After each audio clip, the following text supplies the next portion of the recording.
Hello you guys, it's Lily. Welcome back to my channel. If you're new here, welcome to my channel. So today we're going to be talking about how I prepared myself for pregnancy. Now of course, I want to disclaim that I don't think doing all of these things perfectly will make you be pregnant. Like, this is not a how-to guide. This is not anything like that. This is just my experience. Everyone's story is different. Everyone's body is different. I don't want this to sound like because I did these things I got pregnant and you should do these things and you'll get pregnant, because that is not my intentions at all through making this video. I do want to just kind of share with you, the things that I found out to be true from research, and maybe that will be helpful to you moving forward if you are thinking about getting pregnant, if you're trying to get pregnant, or if you're not even thinking or trying to get pregnant at all but just kind of want to listen to what I have to say. So I'm still using my old camera. I did get a new charger for my old camera, or for my other camera, but I didn't charge the battery.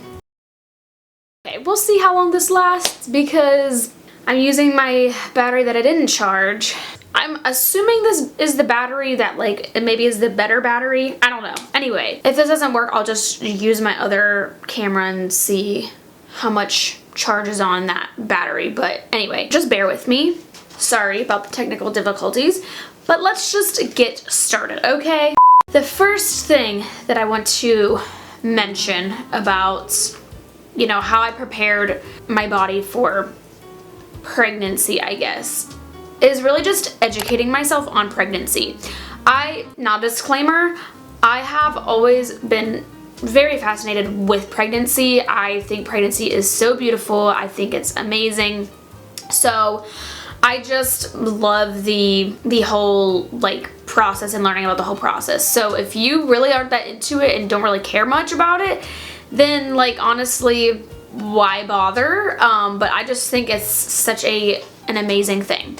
I read a lot of books. So in 2023, I wanted to read a book a month. I did pretty good. I was really busy, but I had a 2-hour break from where I was working every day, and so on my break I would intentionally read my book. One book that really helped me understand just pregnancy and how conceiving works and the health factors and all that stuff is this book, It Starts With the Egg. So this is a really good book for women who struggle with infertility, endometriosis, PCOS, all that kind of stuff. I really would suggest this book because honestly, to me, I didn't really have to read this, but I really wanted to understand the significance of just egg quality and sperm quality and all that kind of stuff. So really good read if you are interested in that kind of stuff. And then I read a bunch of books on birth. Let me just pull up the list of books that I read. So in January, I read Expectant. I'll link all of these down below. February, I read It Starts With the Egg. March, I read Childbirth Without Fear. April, I also read that because I guess I just didn't finish that. May, Pain-Free Childbirth. June, The 4 Seasons of Marriage. And Brain Health, which Brain Health was another good read for just the development of a baby in the womb. August, Redeeming Childbirth, and I ended with The Womanly Art of Breastfeeding because that was in September, and we were moving and stuff like that, so I didn't have my normal schedule of reading and stuff like that. And then I did read Pushed after or right before I found out I was pregnant. So I went into pregnancy expecting that I was going to read a book a month as well during pregnancy, and that has not been the case. I have read no books. I am in my 6th month of pregnancy. I feel like I've been preparing for so long that a lot of the books that I was gonna read were just kind of saying the same thing over and over again. I do want to read some more books on breastfeeding before the baby comes and sleep. We have our baby moon coming up actually in October, so I'm hoping that I can do some reading then, and then right before the baby comes. This summer has just been so crazy because I've been doing a lot just around the house, the garden, stuff like that's been taking up a lot of my like extra time that I would have to just like read and stuff. So even when the baby's here, I'm hoping to read some more as well because it'll be the winter, not much to do. So yeah, but I read a lot of books. So the second thing that I did to kind of prepare myself, and this is kind of what started everything, was changing my lifestyle and my diet. So I just tied those together. Basically my whole journey of like changing my lifestyle to more of a more like natural mindset was about 2 years ago. I found this girl on Instagram. She doesn't do much anymore, but her name is Corey Meloy, and she advocates for like no birth control. You know, I've always dealt with really painful periods, and someone suggested to look at her Instagram, and so I did, and then that kind of led me down a path of natural holistic living. And then also I've always kind of followed some like birth pages, and there was this one girl, her name is Taylor Bridget, I think that's her name, but she does the pain-free childbirth, I believe, or I'm not really sure. I'll make sure I know before I post this video, but she posted a video one day saying, you know, how the top 3 things to do before getting pregnant or while in pregnancy, and it was getting rid of like microplastics, getting rid of fragrances, and something else. And so that kind of led me down a path too that was pretty much at like the exact same time, I would say. And so ever since then I've just been researching, following a lot of accounts on Instagram and reading books, as you can tell. And so the main things that I did leading up to getting pregnant was, for lifestyle, was getting rid of just anything that had artificial fragrances, dyes, anything like that in like my cleaning products, in my health products, such as like lotions, you know, skincare, soaps, perfumes, all that kind of stuff. So yeah, that's the biggest thing that I would say like I try not to budge on, because putting something on my skin, you know, our skin's an organ, really trying to stay like very natural and holistic with that. I think I saw a statistic that says like from like 30 seconds after you put something on your skin, it's like gets absorbed into your bloodstream. So yeah, getting rid of those things slowly. That is a very big emphasis on slowly, because you can get really overwhelmed with trying to do it, you know, all at once. But I have a couple videos on like minimalism and holistic living that I'll link below. That was before I even left YouTube a year ago. So I tied it in with diet because I was kind of doing it simultaneously. There's so many things that I really changed in my diet, but some things that I've kind of been looser on nowadays. I talk more about that on like my Instagram if you follow me on there, but I was really avoiding oils. I was avoiding all gluten and all that kind of stuff because of my stomach. Before getting pregnant, I had a horrible stomach. My digestion was horrible. Every time I would eat like highly processed foods or oils or anything like that, it would really cause my stomach to hurt. Anytime I ate gluten, I would get horrible cramping. But ever since becoming pregnant, it's like gone away. And that could be a whole nother video, but it's been insane. It's been crazy. It's been amazing because my diet has been so much less restrictive and it's been so much more fun. But I was, yeah, getting rid of like a lot of the seed oils. I still try to stay away from those, but honestly, I tend to just try to eat more organic. So if things have seed oils in them, but if it's an organic food, like a lot of times at Trader Joe's they have organic snacks, but they have some, you know, like highly processed seed oils.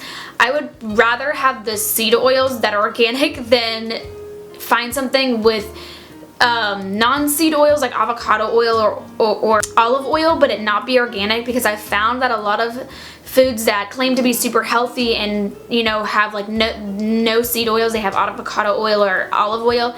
They probably are better for you, but they're not organic, and I found that there's still pesticides in those.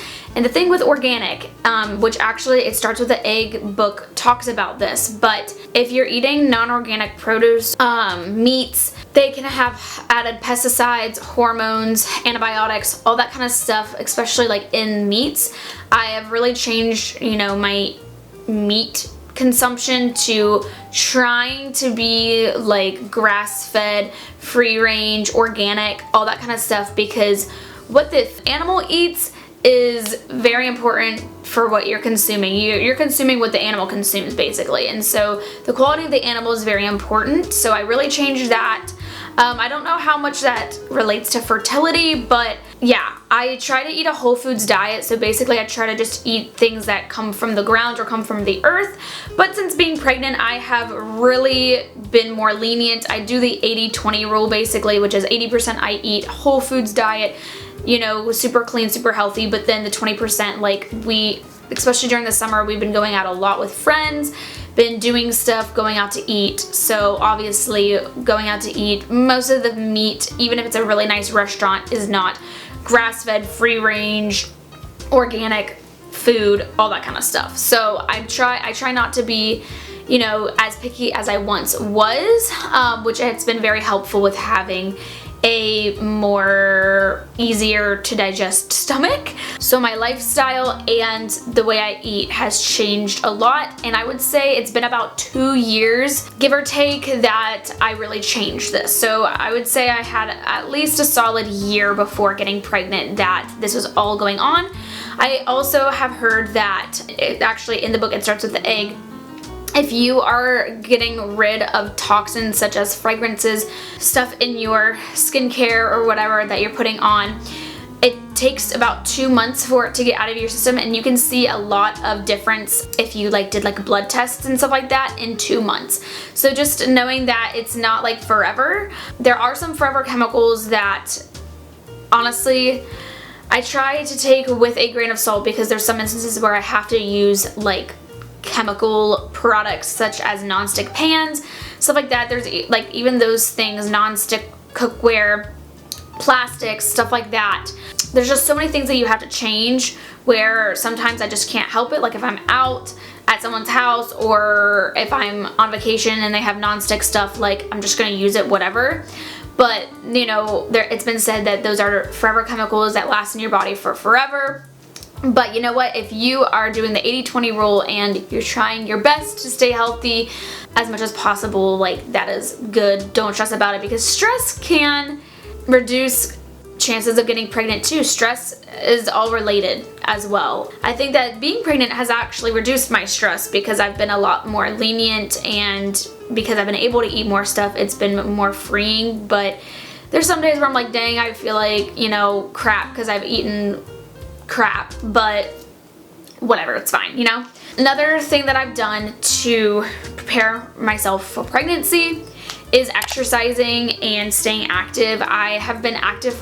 I've always been a very active person. I've always been someone who works out and does a lot of physical exercise.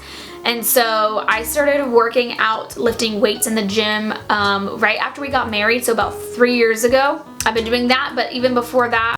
Okay, sorry that the quality changed, but I did have to change my camera because my other camera died. This battery is brand new.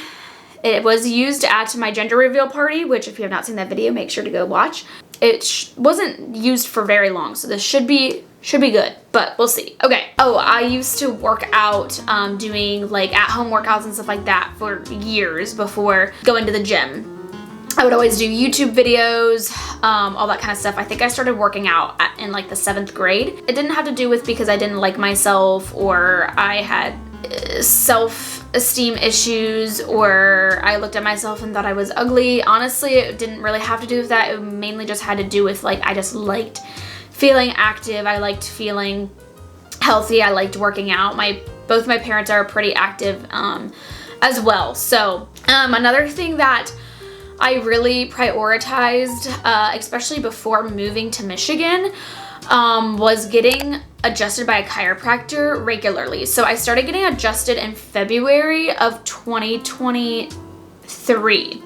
So I started getting adjusted, about a year before getting pregnant. I don't think that really has to do with fertility or anything like that. Maybe there is, I just haven't researched that, but I did want to mention that because I think getting adjusted is really beneficial for just your health in general. There's so many great benefits to staying active and staying healthy before getting pregnant, because also while pregnant, I have stayed very active, kind of stuck to my same routine of working out and stuff like that. So that has just been something that maybe it doesn't really have to do much with your fertility, but I would really recommend it because once you are pregnant, sticking with being active is really important for preparing for labor and just preparing your body, for the next step in life. Yeah, I was able to really stick with my same routine, my same schedule and stuff like that, because I was already in the routine before,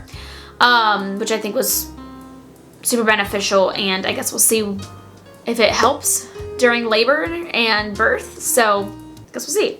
Another thing that I did to prepare my body for pregnancy was researching a lot about hormones. Hormones have pretty much everything to do with pregnancy and getting pregnant, almost everything. I was not very knowledgeable about hormones before, and so I started, hearing about hormonal stuff just through like my Instagram accounts I follow and stuff like that. And so I was really learning about, like how estrogen and progesterone play a factor in your hormones and, pregnancy and stuff like that. And so I didn't dive too much into it before getting pregnant. I was really starting to look into it like right before getting pregnant and like after getting pregnant. And so I'm really interested to see what happens after being pregnant, because one thing is I have always struggled with breaking out, pimples, stuff like that, and it's always been a consistent thing that I've struggled with. And ever since getting pregnant, I have really not struggled with breaking out. I woke up with two like little tiny pimples this morning on my chin, and then I have like this zit right here. But other than that, and I think it's because I've eaten a lot of sugar recently from like our gender reveal party and stuff like that, and I just don't really pay attention to sugar anymore, which before getting pregnant, I was always paying attention to sugar. I was trying not to eat sugar at all because it really affects acne and stuff like that. But I feel like my pimples and my breakouts were hormonal, because ever since getting pregnant, my breakouts have died down significantly. I barely really ever get breakouts anymore. And so I'm really wondering if it was hormonal, and getting pregnant, it kind of like regulated it. I'm not really sure, but I guess we'll see after being pregnant. And then I was really looking into like progesterone, because I've had really painful periods, really painful just menstrual cycles, and I heard that applying like progesterone cream on like your uterus and stuff like that really helps with like balancing your hormones and less painful periods. And so I'm wondering, I know a lot of women say that your periods kind of change after giving birth, but if I still have really painful periods, I'm interested to see if I do that, if it helps, because a lot of women say it really helps. Before getting pregnant, I did start, like literally the month of us trying to get pregnant, I started drinking this fertility tea. It's from Stork. It's an organic, actually Christian-based brand, and they have a bunch of different like fertility products. And so I just drank that like during my ovulation and my like peak time, my fertility window. Don't know if that helped at all, but I did drink that. But you don't need to be drinking that like every single day. It's really just for like the fertile window and stuff like that. So I did do that, and then I was kind of like starting to get into researching like foods and stuff like that to balance out hormones, but I'm honestly not super knowledgeable in that. I have kind of just scratched the surface on that. Another thing that I did to kind of aid in my fertility and help with getting pregnant was taking vitamins. So the vitamins that I take are like whole food vitamins. They don't have any added like stuff because vitamins can be very tricky. The vitamins that you can get at like Walmart or your, you know, grocery store, there's a lot of added things that aren't even the actual vitamin. Like vitamin C, for example, is mostly just absorbic acid, and so it's not even like actual vitamin C that you would get in like fruits and vegetables. Really like researching vitamins, taking highly nutritious vitamins. So I started taking grass-fed beef liver from this brand Ancestral Supplements for about a year before getting pregnant. So this really helps with iron. Beef liver has a lot of collagen in it. And so I really started taking this actually for my hormones and for my skin. It didn't do much for my skin, but it helped grow my nails very strong and my hair. But this one has no fillers. It's literally just grass-fed liver. Yeah, it's grass-fed and grass-finished, hormone, pesticide, and GMO-free. Absolutely no fillers or flow agents. This is a very good brand, so I've been just doing this on Subscribe and Save Amazon for like about a year now, a little bit over a year. And then something I started taking actually like probably a year before getting pregnant was folate. It starts with the egg book. They suggest taking a couple different things. They talked about taking a vitamin, I think called like Q10 or something like that. But that's really for like if you already are struggling with infertility. So I did not decide to take that, but I did start taking folate because we thought we were gonna start trying to get pregnant in October of last year. And so I started taking this in like August. So yeah, it's been like a year. But I took the Thorne methylfolate and it's 1 milligram. So actually the suggested dose of folate is I think like 400. I'm really bad with like milligrams and I think it's like mcg. I don't know. 1 milligram is a lot actually. So I was taking like twice the amount, which is fine. You can't like overdose on folate, but folate is really beneficial to aid in like the development of the baby, especially like when it's very early on in the pregnancy. And so a lot of people suggest to take this before like 2 months before getting pregnant. Yeah, I was taking this, but then I am taking a iron supplement right now that has folate in it already. So I kind of stopped taking this and I'm just taking an iron supplement which has folate in it as well. And then I've been taking magnesium. This really, it doesn't have to do with hormones or getting pregnant. It just helps me because magnesium, actually it is really great for pregnancy when you're already pregnant, but I tend to get like constipated really easily and stuff like that. So magnesium is just really good for that. Magnesium is just a great vitamin to take, supplement to take, just like for everyone. It's really good for going to sleep. It's really good for like bowel movements, stuff like that. So I was taking a cod liver oil. It was very expensive. I think it was about $60. So I stopped taking that because you can get, you know, a cheaper brand, but the brand that I got was a very natural, it was like, I think it wasn't even like processed with heat, raw cod liver oil, and I would totally still get it, but it's just really expensive. It was from the brand Rosita. So you can get that too, but it is great for vitamin A. I was also taking that with beef liver because to help with my skin. But as I said, I was taking those things and I wasn't really seeing much of a difference. So I was like, whatever, I'm not spending $60 anymore. And then of course, lastly, I want to mention, I prepared for pregnancy spiritually. I mean, that was like the main thing. And you know, you can do all these things. You could prepare, you could research, you can do all these things, but ultimately it's in God's hands, you know? There's not gonna be a perfect body. There's not gonna be a perfect scenario or situation. It's all up to God. And so we cannot control when we do or when we don't.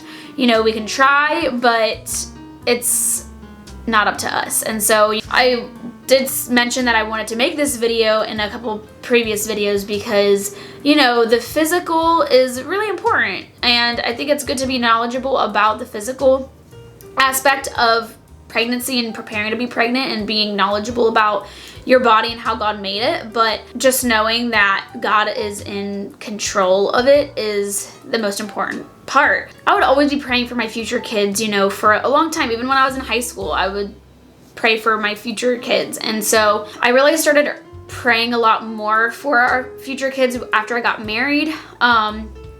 Because, you know, I married the man that I would probably have kids with, and I am having a child with the man that I married. But yeah, it just praying for them, praying over my womb. So even when we were trying to conceive and before we were trying to conceive, my husband prayed over my womb and asking the Lord to just prepare a place that is healthy and that is going to sustain a pregnancy. But I've been praying over my future kids and over my womb for a while now, just truly knowing that it's in the Lord's hands and that, you know, we can make our own plans, we can try and do everything right, but it's really up to the Lord. If you're struggling with infertility or it's hard to watch videos like this, I did make a video dedicated to you. So make sure to go check that out, because I really want to make sure that hearing this can be sometimes hard, but you still like to watch it. But I did want to just mention that I made a video geared towards, you know, women who can't really get pregnant or it's hard to carry pregnancy. So yeah, but those are pretty much all of my things that I did to prepare for my pregnancy. Though, you know, these are physical things that I did do. Doesn't mean that one or the other made me pregnant or not. That is it for this week's video. Thank you guys so much for watching. If you liked it, please make sure to subscribe and to thumbs up the video. Yeah, make sure to comment down below any comments you have. I've been loving commenting and back to you guys and just having conversation in the comments. So I love you guys, and I will see you in my next video. Bye.